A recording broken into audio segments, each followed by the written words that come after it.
Mother. Good evening. We are joined today by the full crew of people, including Flying Rich, who is suing the federal government, but we can't really talk about that too much. I can talk about that, but Rich cannot talk about that while we're on the stream, so you won't. I can talk about it too, but not while he's on the stream with us. So of course not. Let's go. Kurt 24, breaking news. Yes. We are going to be talking about case today. It's the original case that was filed against Pistol Braces, and they lost in district court. But the 8th Circuit decided that if Safety Harbor Firearms, if you and Joe want to join, let me know. I will get you the link. Just text me, and I'll text you back the link. But we're going to be talking about Pistol Braces. The original case was Frack versus Garland, which is the firearms regulatory whatever. The Firearms Regulatory Accountability Coalition, which was founded by SB Tactical, B&T, and a bunch of other people that got together and followed it, is ran by a guy named Travis White, who is the president. Pretty cool guy. Well, B&T isn't there? Yeah. Nice. I've talked to Travis quite a bit. They have a really, really good attorney named Mike Fawcett, who is also a great guy as well. He is kind of like a Rob Olson type of guy. Steven said, Rob Olson guy. Yeah. So Mike is a good guy. Travis is a good guy. They're really good guys over there. But they had the original case against the pistol brace rule out of the 8th. They lost in circuit court, but not circuit court, district court. But now they have won in front of a 3-judge panel in the 8th, which is. It's good because it shows that there's multiple circuits that are ruling that the ATF cannot ban pistols with pistol braces on it. Because remember, they never banned the pistol brace. They just said that if you put a pistol brace on a pistol, it turns it into an SBR. And you're going to see a lot of the same reasons that the 5th came to their conclusion. But this is going to put another nail in the coffin for this draconian rule that acts as a law. There is another case brought by Floodbusters out of the 11th. We're still waiting to get word on that one. I think that's at the district court level, I believe. And yes, no, it's not a breaking through Supreme Court. There was 6-3 decision. Burn Fink. No idea what that means, but whatever. So we're gonna go and read through this. Rich is filming on his potato today. Yeah, it's a new potato with a micro USB port, but we can work around that. Yeah, Rich is using his 1995 webcam. Sorry. That's funny. I just pictured like one of those old Logitechs in my head. Oh, the ball thing. You go lay down. Yeah. Go lay down. Shoots at 360p. Yeah, 240. Oh, that's great. All right. You put a brace on a pistol and it becomes a gun and it shoots a higher caliber bullet. Rich, I don't know where you went, but he's dialing He's up. on dial up. No, he's on he's dialing up. Yeah, he was AOL going. He's using one of those free CDs they used to give out. Oh, yes. Dude, yeah, sorry. All Okay. right, let's just jump into this. Dark, you can start reading. I'm going to share the actual decision, the PDF here, and you can start it, and we can go from there. Just start from here. Before this is page 5. The other one describes the NFA, which I'm sure nobody needs me to explain what the NFA is, but that's what they did. Yeah, if you're here, it's likely that you're already familiar. SP Tactical asked the ATF whether its stabilizing brace, when attached to the rear of a pistol, would change a pistol's classification under the NFA or GCA. See final rule, blah, blah, blah. The ATF initially answered no, determining the stabilizing brace, quote, was not designed or intended to fire a weapon from the shoulder, but rather to allow a weapon to be held and operated with one hand. Thus, the ATF initially concluded the brace pistol was not subject to the NFA's controls. And then it cites case law. Well, I'm sorry, no. Plaintiff Richard Cicero, is that Cicero? Cicero? Cicero. Cicero was one of the stabilizing brace's earliest users, a combat veteran who lost both his right arm and leg while serving his country in Afghanistan. Cicero discovered the stabilizing brace helped him and other physically challenged shooters to use heavy pistols, which they would otherwise not be able to shoot properly. Cicero uses his weapon's stabilizing brace as SB Tactical claims it intends the brace to be used, with the strap wrapped around the forearm and the cuff providing stabilizing support for the firearm. And they got a picture right here of him of the brace being used the way that SB Tactical says. The ATF claims that SB Tactical that only submitted one model, which was originally known as the SIG brace, but they didn't submit the other models, and the other models kind of differed from the original model, being hard plastic, the strap being shorter and stuff like that. I don't buy that, but let's Yeah. go ahead. Thus, as the ATF concluded at the time, a pistol with an attached stabilizing brace was not intended to be fired from the shoulder, which means the weapon was neither a rifle nor a short barreled rifle for purposes of the NFA and GCA.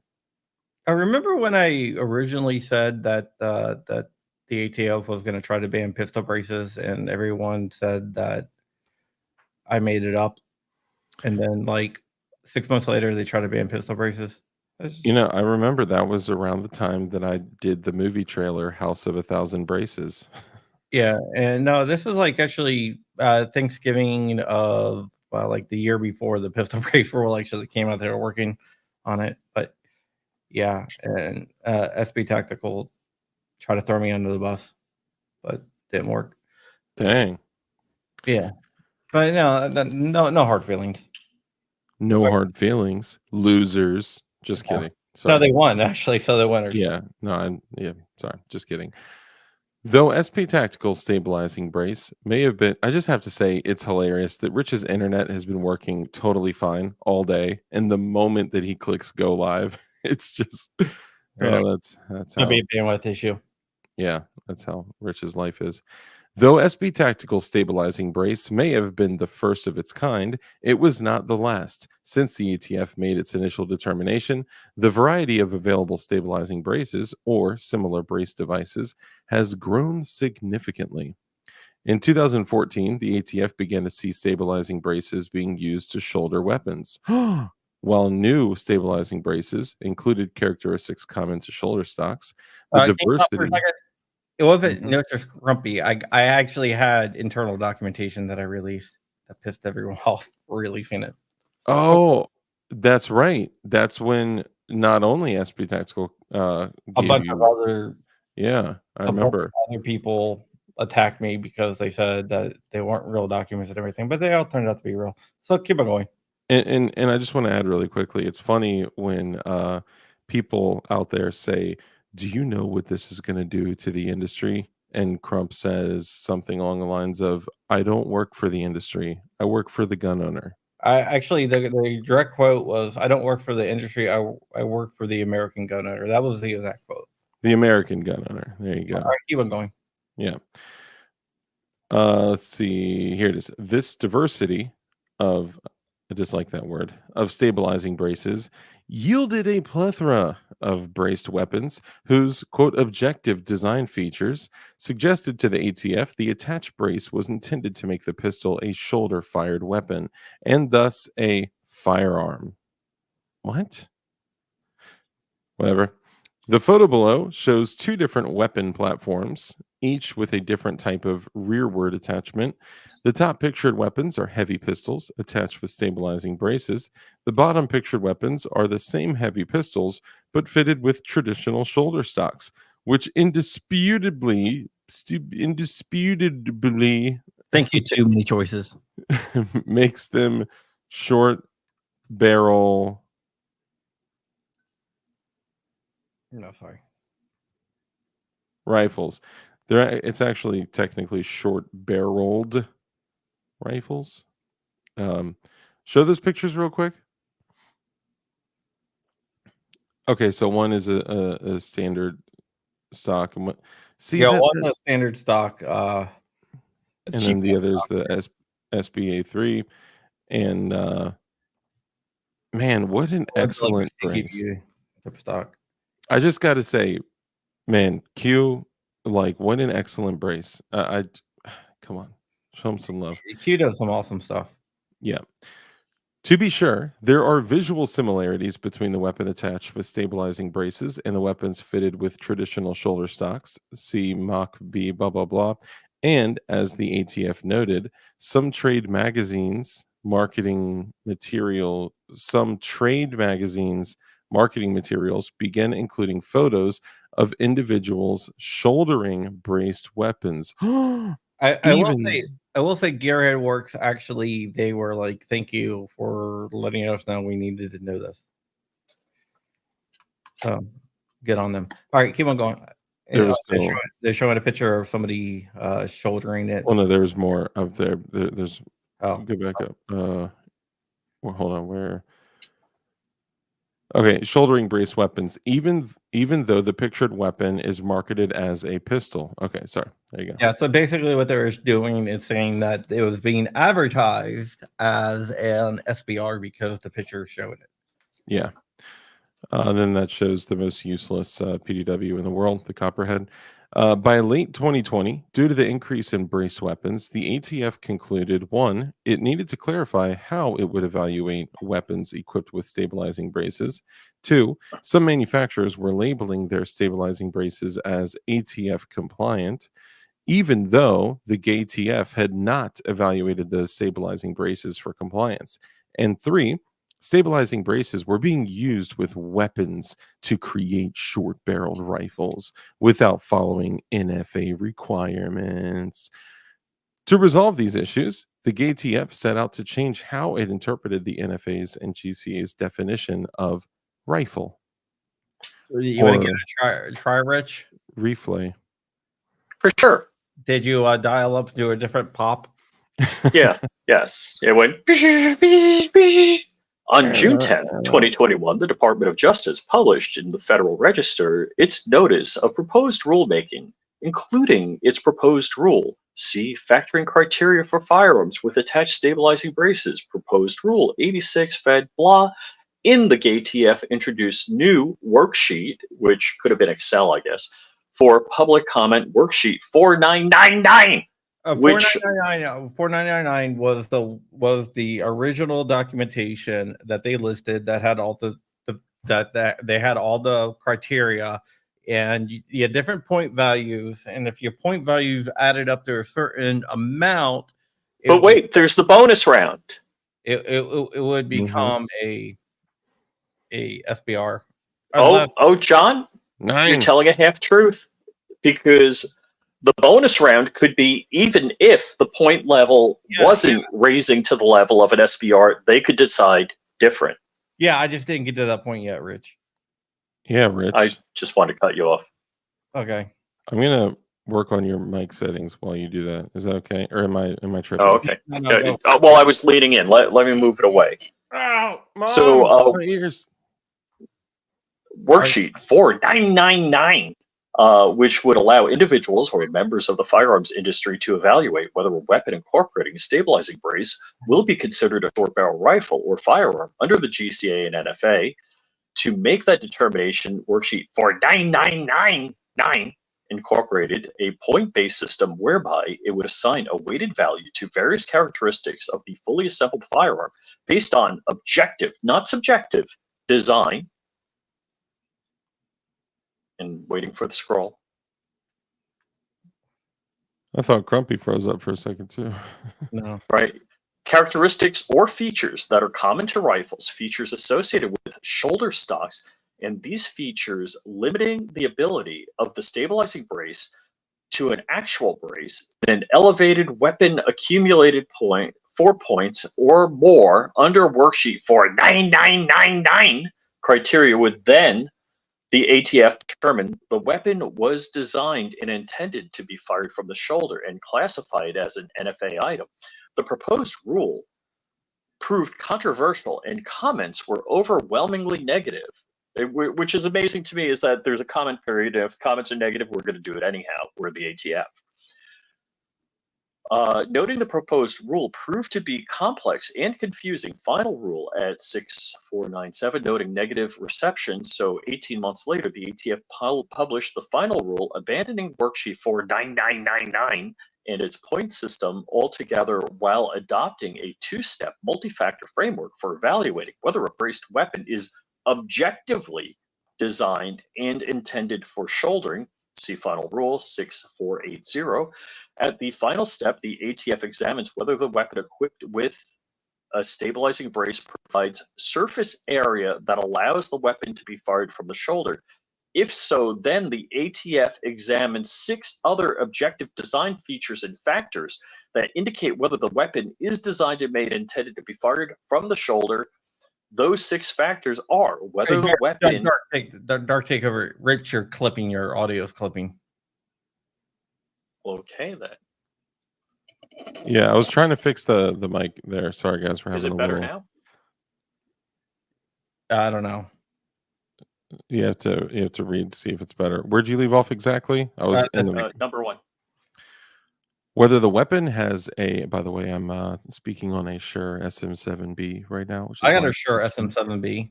Yeah. Rich actually has a Roadcaster Pro, but he doesn't. It's still in the box. He's had it for like 2 years. I took it out of the box. It's in the bubble wrap. You're still clipping. Still clipping. Whether the weapon has a weight or length consistent with the weight or length of a similarly designed rifles. Whether the weapon has a length of pull that is consistent with similarly designed rifles. Whether the weapon is equipped with sights or a scope with eye relief that require the weapon to be fired from the shoulder in order to be used as designed.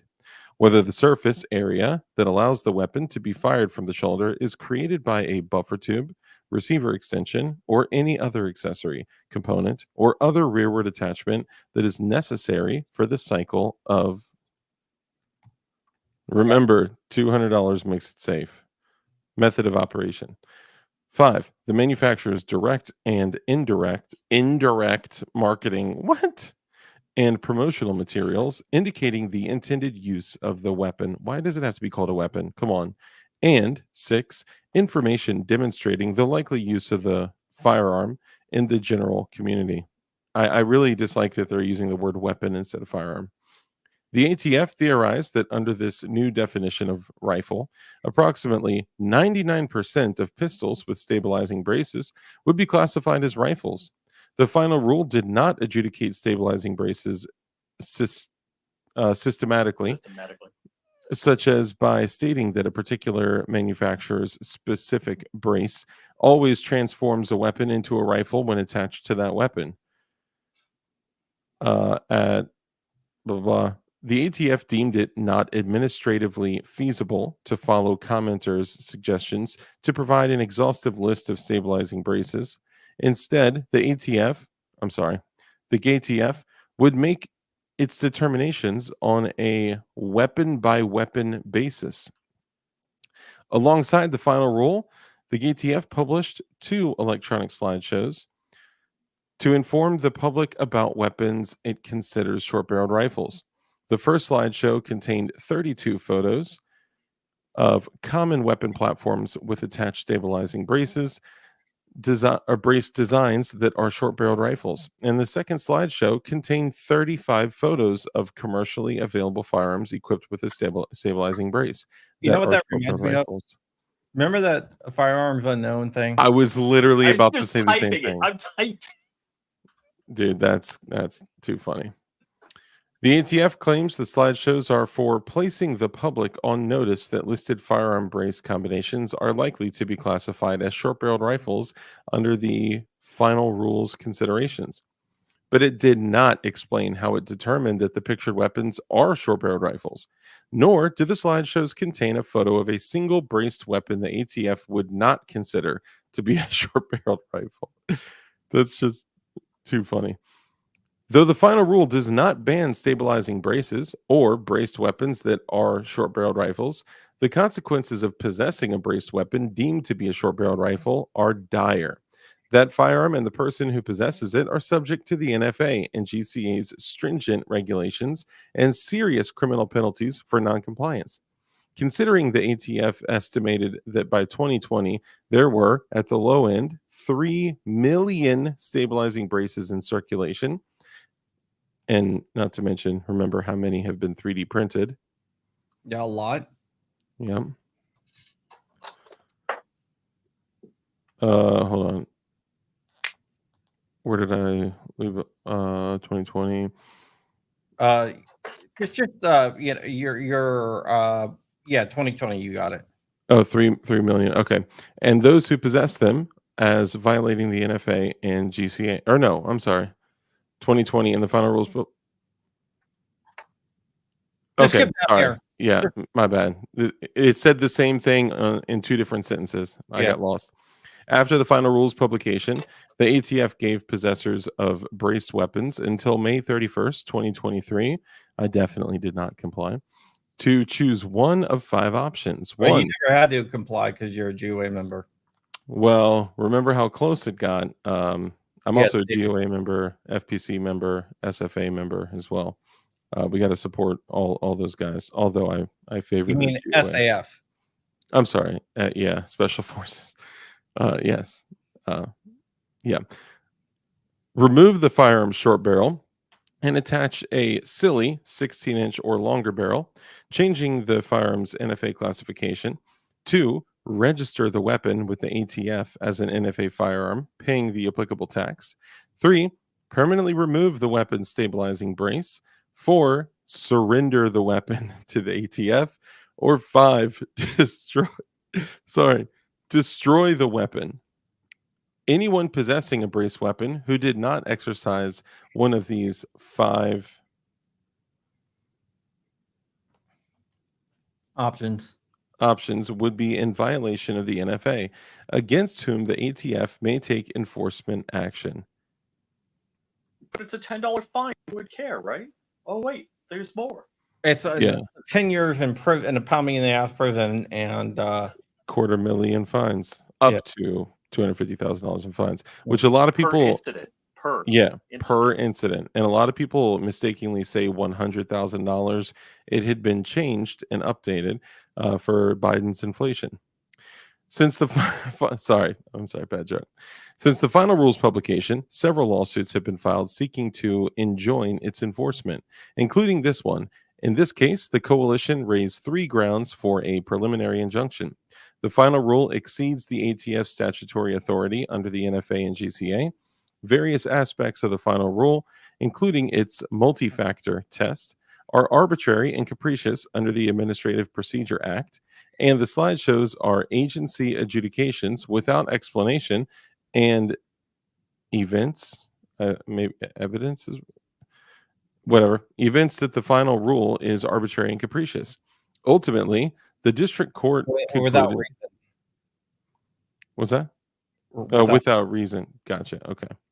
I like that. Words are cool. Ultimately, the district court concluded the coalition did not demonstrate a substantial likelihood of success on the merits of its claims, so it denied injunctive relief without analyzing the other injunctive factors. The coalition appeals. yeah. So basically, this is where it went to the district court. This is like the first ruling from the district. Well, this ruling it was filed before the other ones, but it came out after the rule went into effect, and the district court judge went against what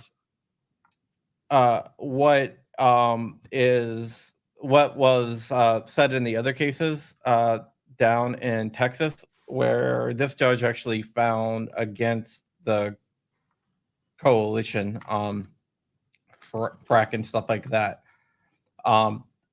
So they appealed, and this is where we are now. This is what we're talking about now. Here, let's do this. Rich, you take over. I'm going to adjust your mic. Just speak very softly, and it'll stop it from clipping. We have injunction over an appeal from a district court's order denying a preliminary injunction. We review the district court's ultimate ruling on a preliminary injunction for abuse of discretion though we review its underlying legal conclusions de novo. Homestead Inc. versus Florence. A district court abuses its discretion in denying a preliminary injunction if it rests its conclusion clearly on erroneous factual findings. Hooyah! I do want to address this. I can guarantee you, I can speak for GOA. Well, I can't speak for them, but I can speak. I know everything about GOA in the back end. I can guarantee you, and Dark knows a lot of the people over there, if they ruled that the NFA was unconstitutional, all gun laws are unconstitutional, because I have a cigar said he thinks that gun rights groups like the back and forth, they would happily shut down and go do something else. Yeah. 100%. At least a small portion of them. A GOA? Yeah. Well, the leaders of GOA, definitely. Eric and stuff. Yeah, yeah. Aiden. Trust me. They've said they wish they did not have to even exist. Correct. Yeah. All right, keep on going. Or erroneous legal conclusions. In our circuit, a plaintiff seeking I'm preliminary sorry. Family emergency. I got to go. All right.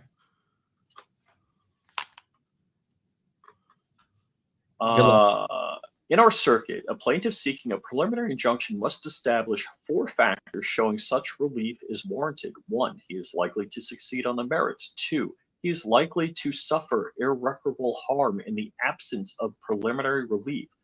3, the balance of equities tips in the favor and an injunction is in the public interest. And case law, blah. When deciding whether... Which is a case I worked on. Oh, cool. When deciding to grant a preliminary injunction, it deals with frames and receivers. Just very cool. When deciding whether to grant a preliminary injunction, courts ask whether the balance of equities so favors the movement that the justice requires the court to intervene to preserve the status quo until the merits are determined. One other thing about Morehouse, they're all our viewers. Everyone cool. The movant bears the burden of demonstrating the preliminary injunction is warranted because a preliminary injunction is an extraordinary remedy never awarded as of right. The movant is whoever appeals. The petitioner. Yes. Here, we only review the district court's holding that the coalition was not likely to succeed on its merits, as the district court did not examine the other 3 injunctive factors. Of the 4 injunctive factors, likelihood of success on the merits is most significant because an injunction cannot issue if there is no chance of success on the merits. When a party seeks to enjoin a government regulation that is based on presumptively reasoned democratic processes, we assume the coalition does here. We apply a more rigorous threshold showing that just a fair chance of success on its merits, Planned Parenthood, Minnesota. Instead, the coalition must show it is likely to prevail on its merits. So you have to win to get in. You have to be. It has to be like, no, you might win. It can't be that there's a chance of you winning. It has to be you're probably going to win. A preliminary matter, the ATF argues, the coalition is unlikely to succeed on the merits. The final rule is not final agency action. The ATF claims it is not attempting to make positive law, but simply introducing an interpretive rule which merely clarifies or explains existing regulations. If that is true, the coalition cannot prevail on its APA claim. The Supreme Court's two-pronged test from Bennett versus Speer remains finality's touchstone. For agency action to be final under the APA, the action must, 1, mark the consummation of the agency's decision-making process, and 2, be one which rights or obligations have been determined or from which legal consequences will flow. And case law blah, the ATF concludes the final rule was the consummation of its decision-making process, so we must examine Bennett's second prong. Under that prong, the final rule must inflict some legal injury upon the party. Scroll down.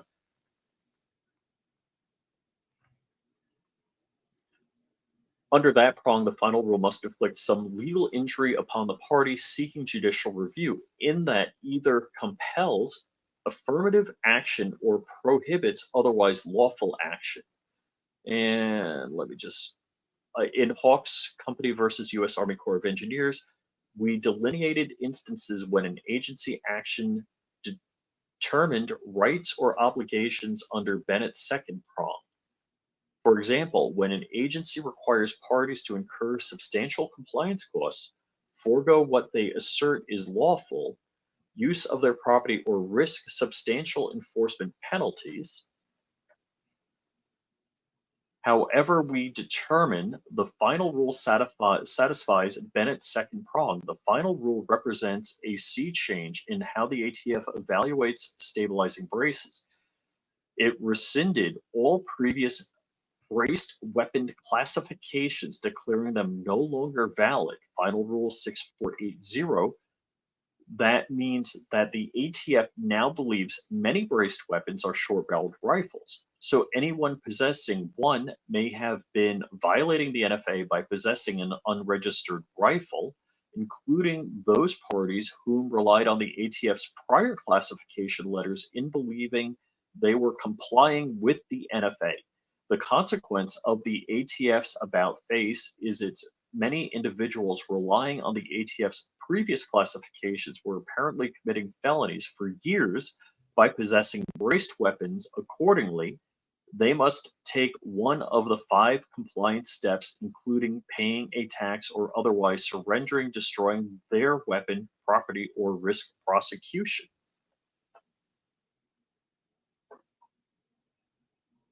This analysis supported by the Supreme Court's recent decision in Garland v. Cargill, which decided while this case was pending on appeal, Cargill, the plaintiff, sued under APA to challenge the ATF rule that reinterpretation of the term machine gun defined by the NFA to include weapons equipped with bump stocks. The Supreme Court clearly treated the ATF interpretive rule as a final agency action because the court held the ATF exceeded its statutory authority and affirmed the Fifth Circuit's judgment against the ATF. It was true in Cargill and is true here. The final rule is a final agency action subject to judicial review. Say what you want about Trump, but Trump did put on 3 of the justices that decided for there. And, the Supreme Court is so important. Indeed. And I'm not a Trump guy, but I'm going to vote for him because of the Supreme Court and also the judges on the circuit courts and district courts and stuff like that. My vote's going to come down to judges, basically. Sure. We turn to the coalition's arguments as to why it is likely to succeed on the merits. Though the coalition argued that the final rule violated multiple aspects of, scroll down, The APA. The APA, it suffices to address only its arguments that 1. Aspects of the final rule's two-step test, including its multi-factor component, are arbitrary and capricious, and 2. The slideshows that represent arbitrary and capricious adjudications without explanation. We review de novo district court's decision on whether the agency action violates the APA, including an arbitrary and capricious challenge. Under the APA, a reviewing court sets aside an agency action if that action is arbitrary and capricious, an abuse of discretion, or otherwise not in accordance with law. The APA's arbitrary and capricious standard requires that an agency action be reasonable and reasonably explained. A court simply ensures that the agency has acted within a zone of reasonableness and in particular has reasonably considered relevant issues and responsibility explained in the decision. This standard is highly deferential to the agency, proving a narrow standard of review. As we have explained, a decision is arbitrary and capricious if... All right, let me just say something really quick. The ATF is claiming that the final rule is a logical outgrowth of the proposed rule, which if you read the proposed rule and final rule, they're nothing alike. So the courts have been really, really critical of that argument. Yeah, that's kind of crazy. And that's what they're going to go into here, I think. Notably, the coalition does not argue if the final rule fails the logical outgrowth rule. The logical outgrowth rule requires that the final rule the agency adopts be a logical outgrowth of the rule proposed. If logical outgrowth requirement is not satisfied, the court must set aside the agency found to be without observance of procedure required by law. In Mock, the Fifth Circuit agreed the plaintiffs that they were likely to prevail on their argument that the final rule failed in the logical outgrowth requirement. The proposed rule, with its point-based worksheet, bore little resemblance to the final rule with a multi-factor test. So the plaintiffs were not on notice, nor could they comment on the expanded rule. But here the coalition claimed any logical outgrowth argument, nor does the coalition make a constitutional challenge to the final rule.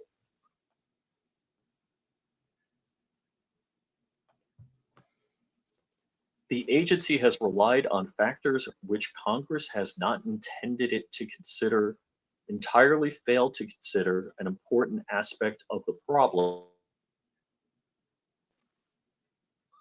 Am I back? Okay. Offered an explanation for its decision that runs counter to the evidence before the agency is so implausible that it could not be ascribed to a difference in expertise. I'm assuming I'm dropping out. Yeah, you are. In expertise, however, nor can we uphold the agency's action that it is internally inconsistent or not reasonable or reasonably explained. The rear surface area step. The final rule first step requires determining a weapon that is equipped with an accessory component or other rearward attachment, e.g. a stabilizing brace, to see if it provides surface area that allows the weapon to be fired from the shoulder. The coalition challenges this step is arbitrary and capricious because the ATF refused to include more specific metrics on the minimum surface area required for shouldering. We agree with the coalition. Basically, what they said was that you know it when you see it. It's like a holistic test. So you know it when you see it. We're not going to give you specifics, but you know it when you see it. So I might see it and say, that's not enough surface area to shoulder it. But then the ATF could look at it and say, that's enough surface area to shoulder it. You're going to jail for 10 years. All right, keep on going, Rich. In promulgating the final rule, the ATF decided it was not appropriate or necessary to specify a quantifiable metric for what constitutes surface area that allows for shouldering of the weapon. Final rule at 6529, nor did it plan on providing any minimum surface area which would comply with the final rule. Instead, the ATF explained it will consider whether there is any surface area on the firearm that can be used to shoulder fire the weapon. At 6529, if so, proceed to step 2's 6-factor test. This despite commenters asking the ATF to clarify what amount of material is minimal or added to that rear surface area is useful for shouldering. The ATF informs us it reasonably chose to avoid bright line rules subject to easy circumvention in favor of an undefined standard. The problem is the final rule does not explain how providing any amount of mathematical guidance, never mind bright line mathematical rules, was likely to lead to circumvention of the law. Such guesswork fails to create an identifiable metric that members of the public can use to assess whether their weapon falls within the final rule's definition of a rifle. Yeah, basically the ATF's excuse was, well, if we tell you you're going to make braces to fit within the rule, so we're not going to tell you because we don't want you making braces. Wow. Not exactly good. That's basically saying we want to ban them, but we're not going to tell you like what the standard is because we can move the goalpost as much as we want. That's completely crazy case. Yeah, keep on going. Why can't I say analogous? In an analogous case, the DC court held an ATF determination that a hobby rocket fuel deflagrates was arbitrarily and capricious because the ATF never provided a clear and coherent explanation for its classification of the fuel, nor did it articulate the standards that guided this analysis. Tripoli Rocketry Association in Tripoli Rocketry versus the ATF classified a material as an explosive if it functions by detonating or deflagration. The ATF determined that whether the material deflagrates or by looking at the speed at which the material burns, characterization of a substance that deflagrates burns more rapidly than something as simply burns like a paper, candle, or wick, but less rapidly than something that detonates like dynamite. The ATF determined that because a certain hobby rocket fuel deflagrates, it was thus subject to regulation. The ATF could have mathematically defined the rate of deflagration by defining the speed at which a thing burns, just as the ATF could mathematically define the rear surface area that allows shouldering of a weapon, but the ATF never revealed how it determines that a material deflagrates, nor it even tried to define a range of velocities in which a material will be considered deflagrate. Just remember, this is a case in DC dealing with like hobby rocket motors. It was like, well, if it burns too fast, then we can regulate it. And they were like, well, what's the rate of burn? Too fast? And they're like, oh, we're not going to tell you because then you're just going to work around it. But yeah, I understand. I understand how that makes sense. Like you may be in violation of the law and go to jail forever. Well, we're not going to play with the law. But we're not going to let you know. Expounding on the tension between providing agency flexibility on the one hand and regulatable precision on the other, DC Circuit explained, we understand that it may be necessary for the ATF to define a range of flexibility accounting for gray areas where expert discretion is necessary to categorize a particular substance.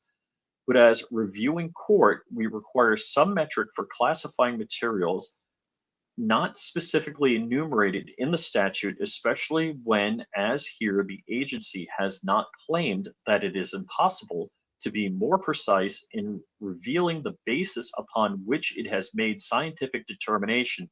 Yet in this case, Exactly. Too many choices.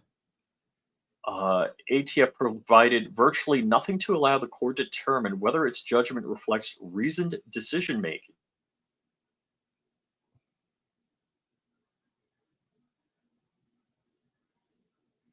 Go ahead. Ultimately, I guess he was locked up. Ultimately, the Making. Tripoli Rocketry Court held that the determination to be arbitrary and capricious. A similar problem arises in this case when the ATF claims the right to make an unbound comparative analysis while insisting it has no burden to make more particularized finding. The ATF does not deny it could provide some range of flexibility in explaining the total surface area that allows for shouldering a weapon, but it does not want to, citing the need to prevent the circumvention of the law.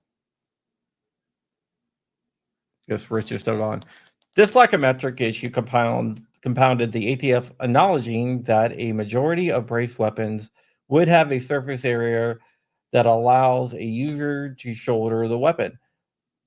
Final rule at 6,529 by the ATF own estimate, 99% of braced weapons are rifles under the NFA and GCA, not just a simple majority.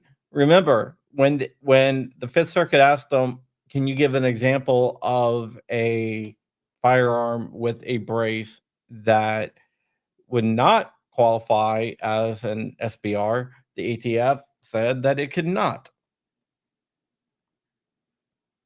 No, the ATF tried to make them illegal. Likewise, the ATF did not identify a single braced weapon.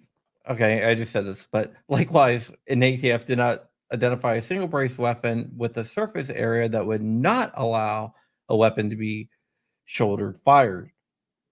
Rather than specify what kind of brace could pass the muster, the ATF posited posits that a stabilizing brace could hypothetically include a feature intended specifically to prevent shooting the firearm from the shoulder, otherwise prevent shouldering. They're talking about like if you put like a spike on there, I guess.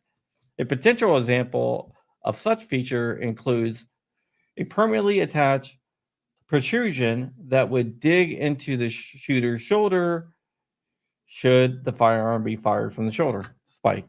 Maybe I should read this before I start saying this is what they're probably talking about because it goes and explains it.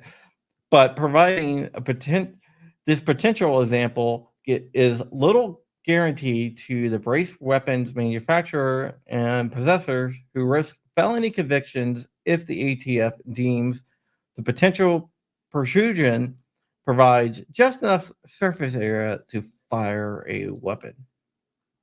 All right, go ahead, Rich.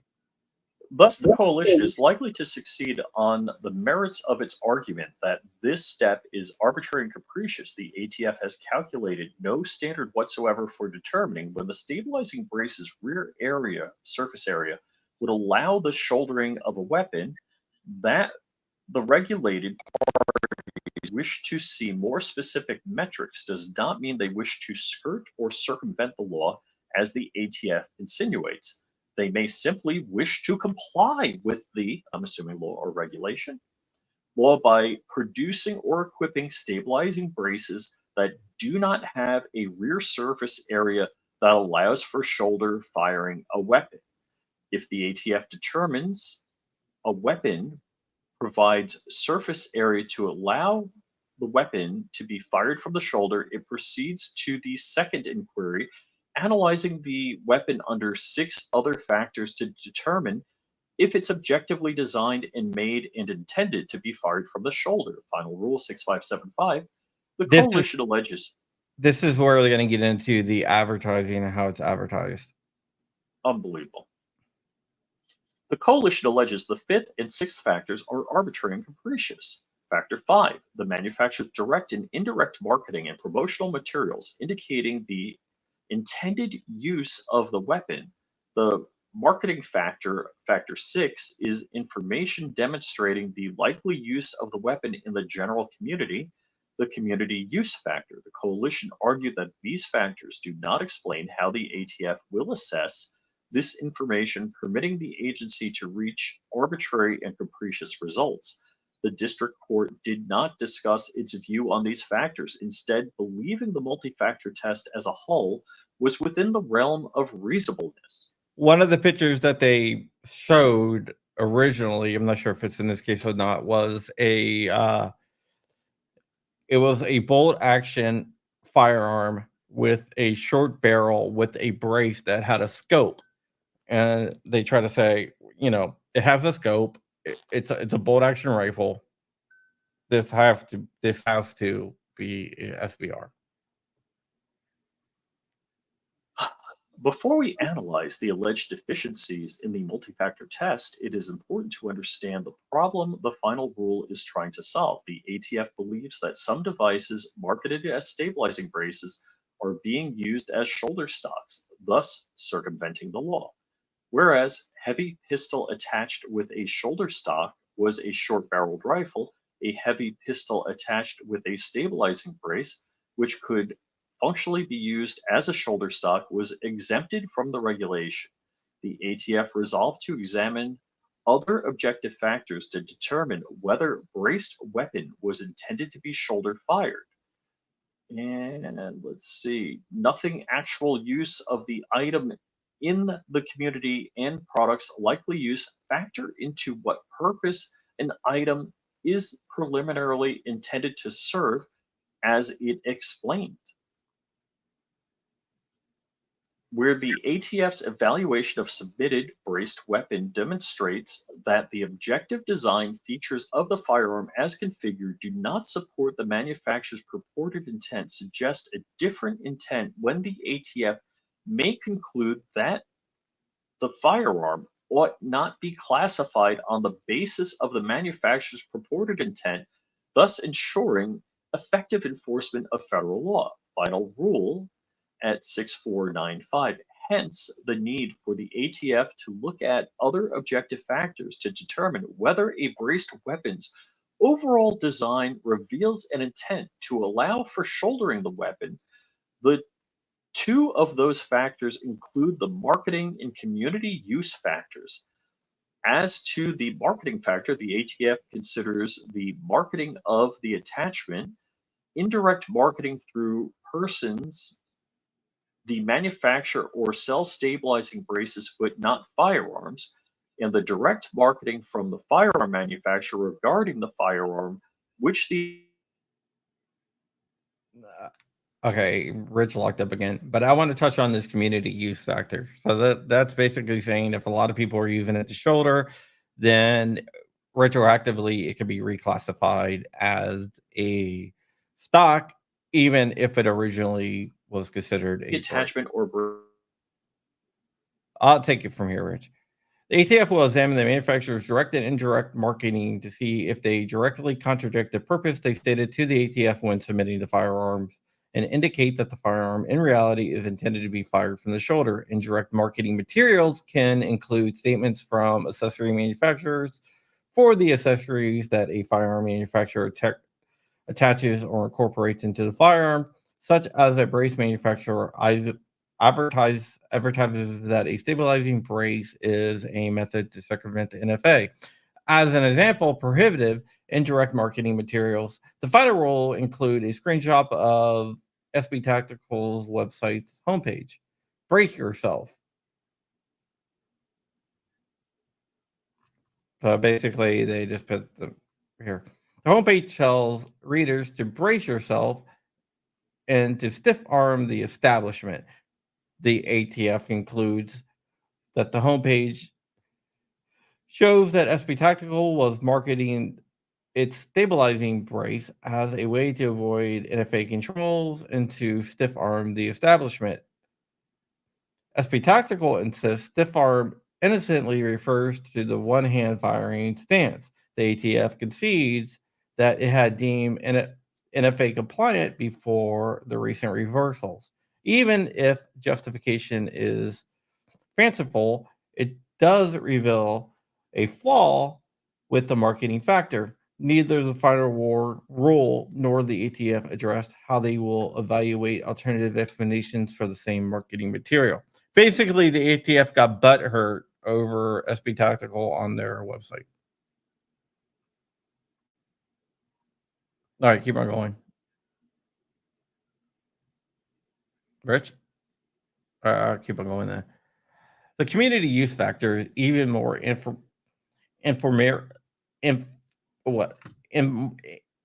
amorphous. Ugh.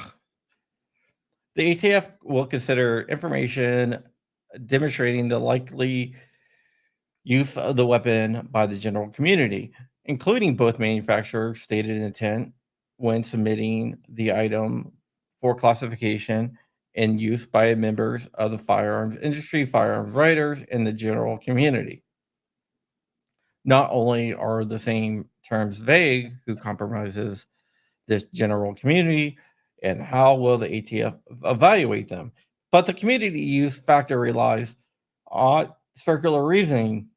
It is likely use of the weapon by the general community is determined by its use in the general community. It sounds like a Kamala Harris thing.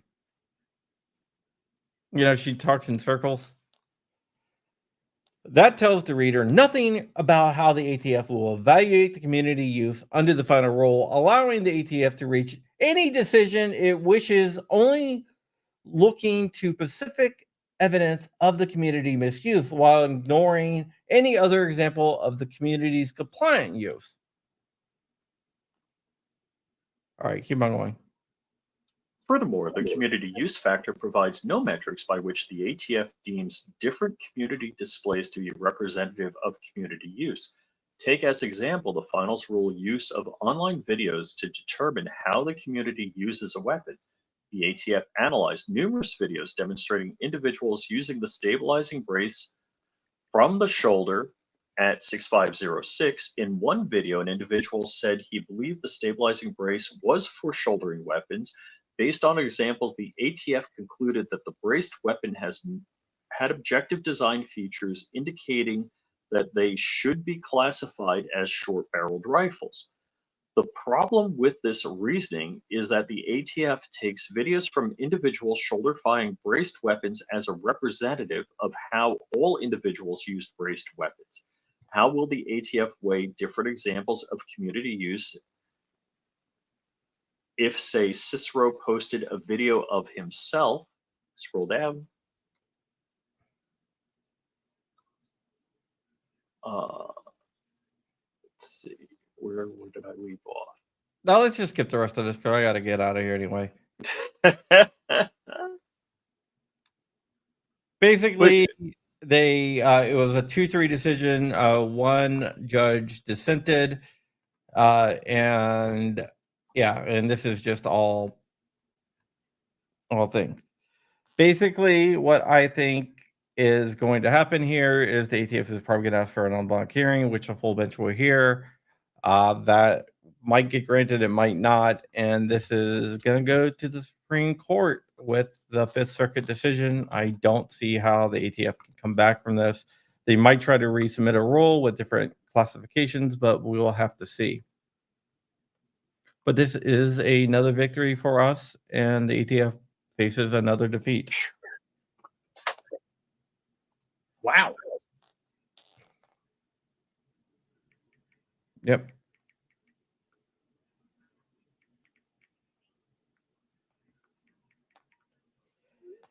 And with that, we are out of here. Yeah.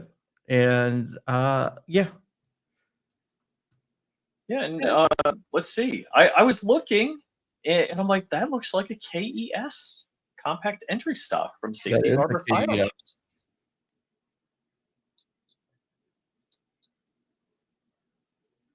Yep. Yep, that is it. But yeah, this is only a ceremonial run. The rule's already vacated, but the more victories we have, the more The more better. More better. Seriously, the more victories that we have, the less likely it is that the ATF is going to win in the end, because we don't have a circuit split. So I don't even think the Supreme Court is going to take this unless the 11th rules against it. I don't think the Supreme Court is going to take it on en banc. So currently, this is in two circuit courts. Two circuit courts at the ATF go pound sand. You're Yeah, I making think the crap up. 11th is probably going to do the same thing, which would mean that I don't see. Yep. You said you had to go. I was going to ask you about the FRT and the ATF appealing. What about it? This was a case where I think when we initially And Rich rose up.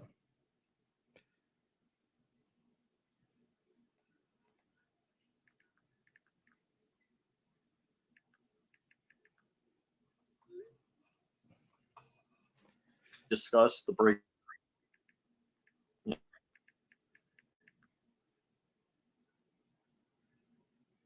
You get Rich, are you there?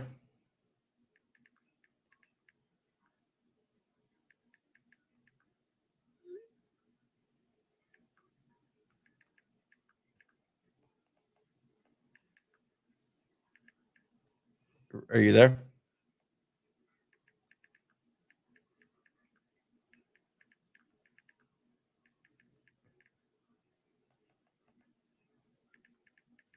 Do I have to? Rich? Are you there? I'm here for the moment. This is pretty bad. So initially, Just turn off your camera.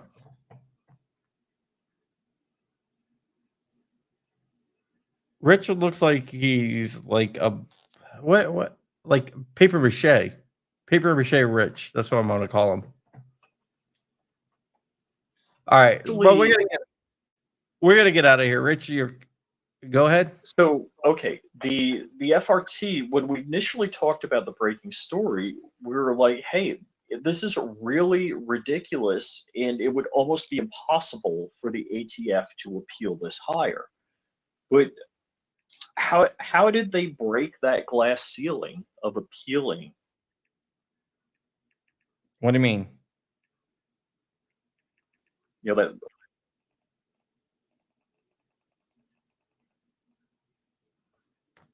All right, well, we're gonna get out of here. Rich is breaking up, but thank you guys for watching, and with that, we are gone. Bye.